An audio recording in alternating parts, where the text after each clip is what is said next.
Notion è un tool fantastico quando si parla di organizzazione e produttività, però ha un piccolo contro, ovvero che quando vogliamo condividere qualcosa, una pagina o un database, con dei nostri collaboratori o con dei nostri colleghi o dei nostri amici, dobbiamo per forza pagare. E questo vale sia per il proprietario di tutte le pagine che vengono condivise, sia per coloro che invece vengono invitati alle pagine. Dunque, se voglio condividere una pagina a 5 persone, dovrò pagare la mia licenza e le 5 persone che sono state invitate devono pagare a loro volta ognuno la propria licenza. Ma non preoccuparti, in questo video ti mostro come condividere in modo completamente gratuito e poi ti svelo un piccolo bonus per sfruttare al meglio una funzionalità a pagamento. Mettiamo dunque che siamo nella nostra pagina di progetti e vogliamo invitare un collaboratore. Semplicemente possiamo andare in alto a destra, aggiungere la mail della persona che vogliamo invitare e poi selezionare i permessi. Qua vediamo che abbiamo 4 permessi, in realtà ce ne sono 5, ma ti svelo l'ultimo più tardi. Il primo permesso è la possibilità di dare l'accesso massimo, quindi è la possibilità sia di modificare il contenuto all'interno della pagina, sia di condividerlo con altre persone e addirittura può anche rimuovere la persona che l'ha invitato. Dopodiché c'è la possibilità di modificare e basta, senza poter condividere, che però è esclusiva delle persone che hanno l'abbonamento al Plus, quindi hanno un abbonamento a pagamento. Dopodiché c'è la possibilità di condividere a una persona dandogli la possibilità di commentare o suggerire, nel quale commentare sarebbe semplicemente scrivere dei blocchi di testo in cui appunto commentiamo delle parti della pagina, mentre la parte di suggerimenti è molto interessante perché da poco possiamo anche indicare alcuni blocchi che secondo noi avrebbe senso inserire all'interno della pagina e la persona con i permessi di modifica può decidere se approvare e quindi mettere quel blocco all'interno della pagina oppure rifiutarlo. Ed infine c'è il permesso di visualizzazione e basta. In questo caso ci invitiamo col massimo accesso, quindi faccio invita. Qua è fondamentale scegliere di condividerlo come guest e non come membro, perché altrimenti ci attiverà la versione a pagamento. E quindi in questo caso vediamo che abbiamo invitato Elia Golfetto come guest, ce lo vedete in giallo, e possiamo di nuovo cambiare i permessi, oppure possiamo rimuoverlo. Vado nell'altro account e vedo che sono intanto invitato alla pagina progetti e troverò nella sidebar la pagina progetti appunto come condivisa. Chiaramente vedo la pagina all'interno di un nuovo workspace, però vedo semplicemente quella pagina appunto, non vedo tutto il contenuto del workspace. Quindi in questo caso sono stato invitato con i permessi massimi, quindi posso permettermi di scrivere qualcosa, aggiungere elementi, ad esempio posso aggiungere un titolo tasks e spostarci l'elemento già creato qua sotto, posso rimuovere questo,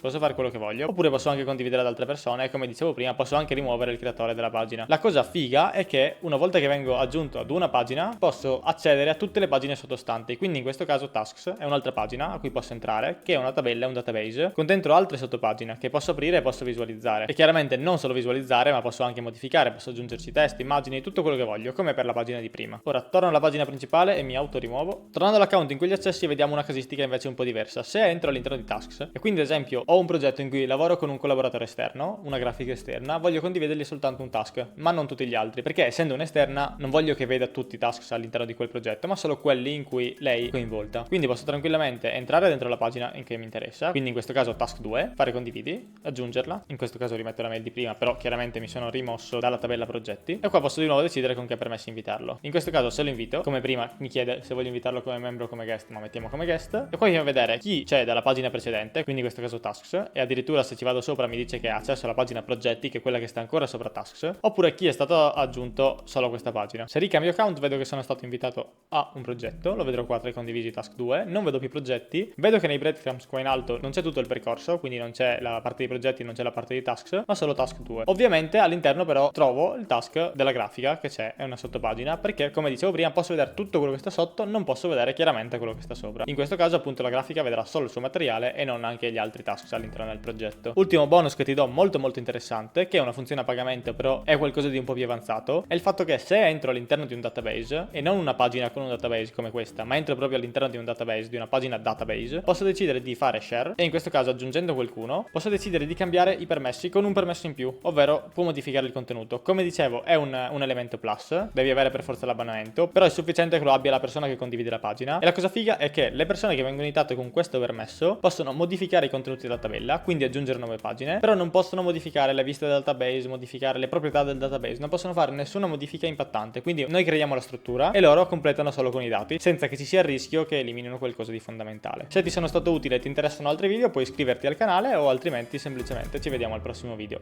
Ciao!